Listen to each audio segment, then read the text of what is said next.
लोकसभा चुनाव आते हैं तो कुछ ऐसे चुनाव क्षेत्रों का ज़रूर नाम लिया जाता है जहां पर इतिहास ज़बरदस्त लड़ाई कर रहा है। एक ऐसा ही लोकसभा का क्षेत्र है मध्य प्रदेश का गुना। दरअसल केंद्रीय मंत्री ज्योतिरादित्य सिंधिया बीजेपी के उम्मीदवार के तौर पर गुना लोकसभा सीट से इस बार फिर चुनावी मैदान में हैं।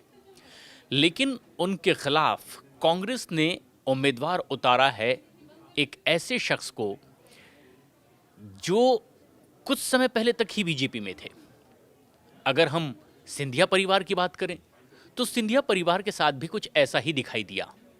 सिंधिया परिवार जब चुनावी मैदान में उतरते रहे तो कभी कांग्रेस उम्मीदवार के तौर पर तो कभी बीजेपी उम्मीदवार के तौर पर। इस बार ज्योतिरादित्य सिंधिया बीजेपी के उम्मीदवार हैं और यहां से इस बार कांग्रेस ने एक यादव उम्मीदवार को चुनावी मैदान में उतारा है और इसीलिए माना जा रहा है कि क्या गुना की लोकसभा सीट पर इस बार कांग्रेस ने बीजेपी वाला दांव चलकर चुनाव जीतने की कोशिश की है। क्योंकि ऐसा ही पिछली बार यानी साल 2019 के चुनाव में बीजेपी ने किया था। तब ज्योतिरादित्य सिंधिया कांग्रेस के उम्मीदवार के तौर पर चुनावी मैदान में थे और बीजेपी ने यहां से केपी यादव को चुनावी मैदान में उतारा था।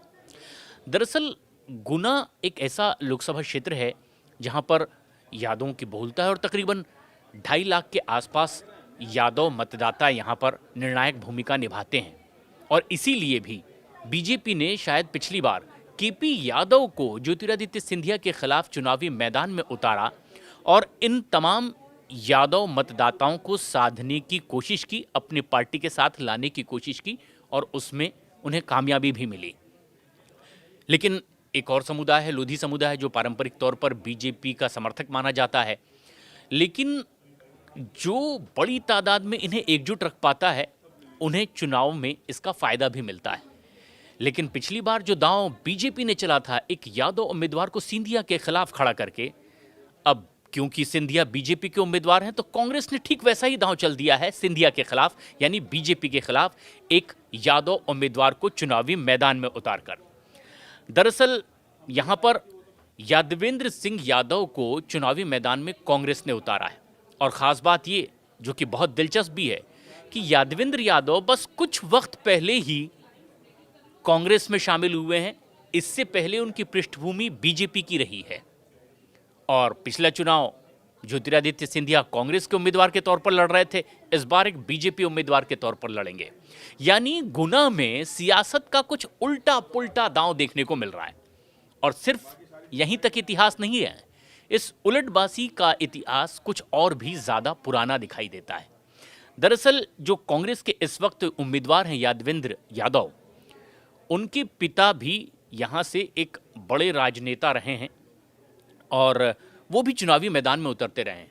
लेकिन वो ज्योतिरादित्य सिंधिया के पिता माधवराव सिंधिया के खिलाफ भी चुनाव लड़ रहे थे और ऐसा ही देखा गया था 1999 में, जब यादवेंद्र के पिता देसराज चुनावी मैदान में थे बीजेपी उम्मीदवार के तौर पर।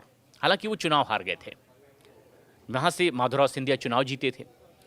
2002 में उपचुनाव हुए क्योंकि ज्योतिरादित्य सिंधिया के पिता माधवराव सिंधिया का निधन हो गया था और ऐसे में ज्योतिरादित्य सिंधिया फिर यहां पर कांग्रेस के उम्मीदवार के तौर पर चुनाव जीते थे और देसराज यादव एक बार फिर बीजेपी के उम्मीदवार थे, लेकिन वो तब भी चुनाव हार गए थे।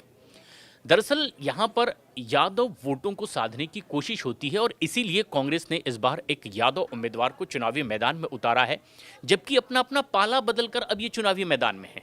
जो विधानसभा का चुनाव था उससे कुछ वक्त पहले ही ये यादवेंद्र यादव बीजेपी में थे क्योंकि उनकी पृष्ठभूमि बीजेपी की थी, उनके पिता बीजेपी के नेता रहे हैं, 3 बार विधायक भी रहे हैं। लेकिन अब जबकि वो कांग्रेस में शामिल हुए हैं, कांग्रेस की कोशिश ये है कि इन सबको एकजुट किया जाए। लेकिन जैसे ही कांग्रेस पार्टी ने 26 मार्च को अपने उम्मीदवार यादवेंद्र का ऐलान किया नाम का, दूसरे ही दिन बीजेपी ने यादवों का एक सम्मेलन बुलाया था। अशोकनगर, गुना और आसपास का कुछ एक ऐसा बड़ा इलाका है जहां पर बहुलता है यादवों की और इसमें खुद मुख्यमंत्री डॉक्टर मोहन यादव मौजूद थे, सिंधिया की मौजूदगी थी और जो पिछला चुनाव सिंधिया को हरा चुके थे केपी यादव, वो भी मौजूद थे। एक बड़ा यादव सम्मेलन किया गया, ऐसी खबर भी आई। दरअसल बीजेपी ये चाहती कि जो दांव उन्होंने पिछली बार चला था, अगर इस बार कांग्रेस चल रही है तो उनके साथ जो पिछले चुनाव में जुड़ा हुआ यादव वोटर था वो कहीं छिटक ना जाए, और एक संदेश देने की कोशिश उस सम्मेलन के जरिए हुई। मुंगावली से बीजेपी का चुनाव लड़ा था यादवेंद्र ने, लेकिन वो चुनाव हार गए थे विधानसभा का। लेकिन विधानसभा का चुनाव हारने वाले उम्मीदवार को भी कांग्रेस ने आखिर क्यों एक केंद्रीय मंत्री के खिलाफ उतार दिया है, इसके पीछे की यही एक रणनीति जो पिछली दफा बीजेपी चलती हुई दिखाई दी थी। सबसे खास बात यह है कि ये एक बेहद अहम जिला है गुना, जहां पर गुना विधानसभा है, अशोकनगर और शिवपुरी के आसपास का कुछ इलाकों को मिलाकर के ये लोकसभा क्षेत्र बना है, जिसमें कि मुंगावली है, चंदेरी है। चंदेरी का नाम अभी आपने सुना होगा। चंदेरी की साड़ियाँ बहुत फेमस है, चंदेरी का किला बहुत फेमस है, चंदेरी का युद्ध बहुत प्रसिद्ध रहा है। तकरीबन 1588 में मुगलों और राजपूतों के बीच यहाँ का युद्ध हुआ था। तो ये एक सियासी घमासान की भूमि रही है और बुंदेली राजाओं का एक बड़ा इतिहास रहा है। तो ज़बरदस्त लड़ाई गुना की धरती पर, लेकिन उलट पुलट रणनीति बना करके यहाँ आमने सामने की लड़ाई लड़ी जाती है। और इस बार भी कुछ ऐसा ही दिखाई दे रहा है। जब कांग्रेस छोड़कर बीजेपी में आए, केंद्रीय मंत्री बने ज्योतिरादित्य सिंधिया, इस बार कांग्रेस के नहीं बल्कि बीजेपी के उम्मीदवार हैं, और जो कभी बीजेपी में थे उन्हें अब कांग्रेस ने टिकट दे दिया है। देखना है कि किस राजनीतिक दल का ये दांव गुना में कामयाब हो पाता है।